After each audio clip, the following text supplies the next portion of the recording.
礼当天刺杀新郎。白鹿与曾舜晞用一场恨意盛宴征服金夏荧屏，开篇震撼，一刀划破婚纱的爱恨引线。在一场盛大的婚礼上，新娘却抽刀直刺新郎，这样的剧情谁能不被震撼？这不是夸张的桥段，而是观众即将迎来的高能现实。当他举起利刃，杀意与眼泪交织在眼眸深处，瞬间点燃了观众的全部神经。一场婚礼成了薛与情的考验，也标志着这一部剧不走寻常路的情感主线正式拉开帷幕。三婚三离的设定为何能一夜爆红？近年来，仙侠与古偶剧层出不穷，观众的胃口逐渐被抬高。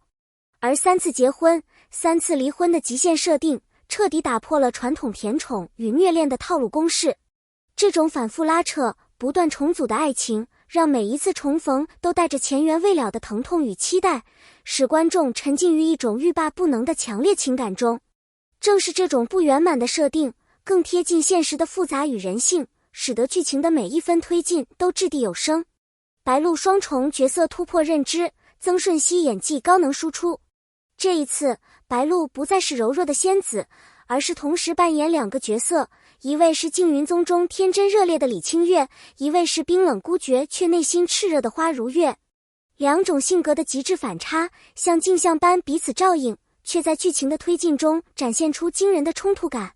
而曾舜晞饰演的白九思，既有神秘仙尊的高冷禁欲，又带着一点点克制中爆发的深情，在感情的挣扎中寸寸推进，深深刺痛了观众的情绪神经。共生又对立，他们是爱人，亦是宿敌。白九思与花如月的命运纠缠，如同阴阳两极。他们互为本源，必须共存，却注定相互克制。当一个人身披烈焰，如太阳般热烈，另一个人却藏于万年冰雪中，冰冷却澄澈。他们每一次接近都像火星撞地球般爆炸，每一次远离又像灵魂撕裂一般疼痛。爱与恨在他们之间成了最复杂也最美丽的旋律，观众仿佛也跟着他们的每一次心跳波动，经历一场心灵的极限过山车。杀夫立誓，极致情感的极端表达。最令人咂舌的一幕，莫过于女主在大婚当天选择刺杀新郎。这不仅仅是剧情的爆点，更是角色内心冲突的集中体现。她的爱太深，以至于恨意都显得纯粹；她的恨太烈，以至于连自己都无法控制。这个举动不是简单的反转，而是将观众拖入一个思考的深渊。在爱情中，究竟什么才是正确的抉择？这是常规剧无法给予的精神冲击。狗血设定还是精巧布局，观众褒贬不一。剧中融合了三婚三离、替身情节、双重人格互虐、纠缠、杀夫立誓等众多设定，乍一看令人感到设定杂烩，但正是这些元素，在当下内容同质化的古偶市场中杀出重围。一边是观众对狗血的吐槽，另一边却是播放量的直线上升。这正说明了观众不是不接受狗血，而是不接受无逻辑狗血。只要合理，就足够吸引眼球。花如月不再是三界第一美人，却更真实动人。这一次，女主角不再拥有第一美人的传统标签，她不完美、不全能，甚至在关键时刻情绪崩溃。但正因如此，她更真实，更有血有肉。她敢恨、敢爱、敢杀，也敢活得像个真实的人。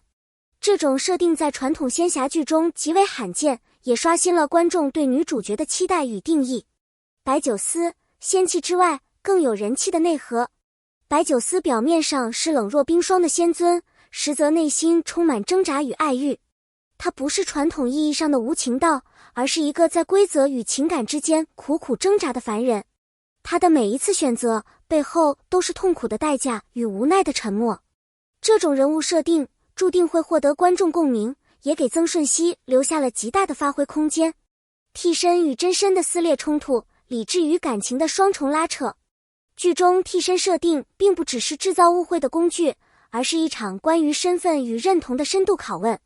当白九思凝视眼前熟悉的容颜，却不知道他是李清月还是花如月，观众也陷入一种心理撕裂的状态。真正的爱，是爱那张脸，还是爱那颗心？而对花如月而言，被当成另一个人去爱，本身就是一种深深的否定与折磨。这种感情的错位，像一把无形的刀，割裂了他的自我价值认同。观众不禁自问，在感情中，我们是否也曾被当作某种替代？是否也曾在某段关系中失去原本的自己？这种情感的共鸣，让剧情从虚构的仙侠故事中升华为现实中的情感写照。带娃奔波与命定姻缘的交错，现实的重量与命运的轻狂。带娃本是现实剧常见的桥段，出现在仙侠剧中却极为罕见。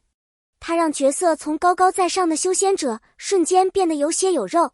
女主一边对抗命运，一边抚养孩子，内心的矛盾与崩溃一览无遗。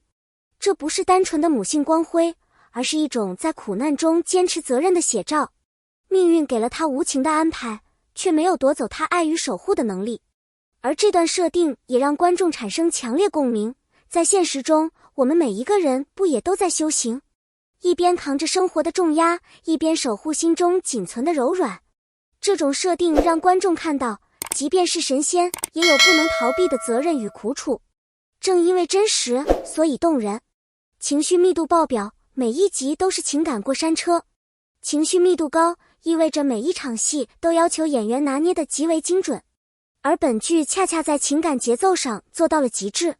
每一集都像一根被拉满的弦，随时可能崩断。从大婚刺杀到雨夜诀别，从重逢深拥到泪眼杀敌，剧情不断给人以情绪重击。观众在观看过程中无法分心，仿佛情绪被角色牵着走。这不仅是编剧的功力，更是演员情绪表达的深度。我们常说情绪共振，这部剧做到了，它让你哭得心碎，也让你怒火中烧。在现实生活中，我们压抑的情感在这一刻找到了出口，仿佛有人替我们喊出了无法言说的委屈与执念。演员火花四射，演技与化学反应的完美融合。白鹿与曾舜晞的合作堪称一次火花实验。两人不仅演技扎实，更重要的是，他们能在镜头前碰撞出真实的情感流动。他们的眼神交错间，隐含着过往的纠葛与未言的深情。一个含泪的低头，一个迟疑的转身，都比千言万语更有力量。这不是简单的对戏，而是一种灵魂的碰撞。对白鹿来说，她用两个完全不同的角色塑造，证明了自己演技的广度。对曾舜晞而言，如何在复杂的对白与沉默中找到分寸感，则是他情绪表达的高度体现。他们共同营造出的情感张力，不仅让剧更具可信度，也令观众心甘情愿地沉浸其中，不愿抽离。未来可期，有望成为暑期档最大黑马。在剧集扎堆的暑期档，能脱颖而出的，往往不是投入最大、制作最豪华的作品，而是情绪共振力最强的那一部。这部剧虽然设定复杂，争议不少，但正因如此，反而在内容同质化的市场中形成了强烈的反差吸引力。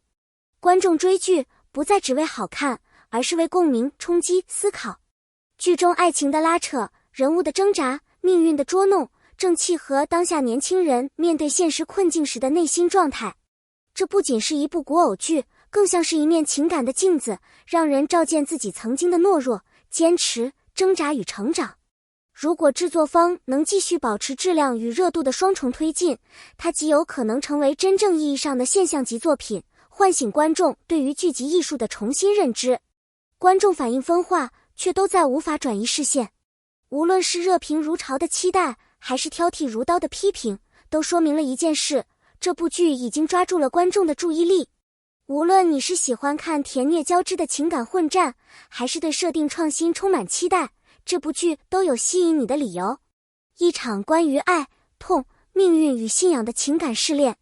当剧情走向最高潮时，我们看到的不再是单纯的你爱我，我恨你，而是一场关于如何在爱中坚持自我的情感试炼。这不仅是一部电视剧，更像是一次灵魂的深度拷问。或许我们都曾是花如月，也都曾是白酒丝，爱过、恨过、挣扎过，也在爱与恨中学会了成长。感谢您的观看。如果你也被这样的爱恨故事打动，不妨在评论区留下你的感受。你最期待哪一段剧情？你如何看待杀夫立氏的设定？欢迎留言讨论。别忘了点赞、分享，并订阅频道，开启小铃铛，我们将为你带来更多精彩的幕后解析与剧情深度挖掘。我们下期视频再见。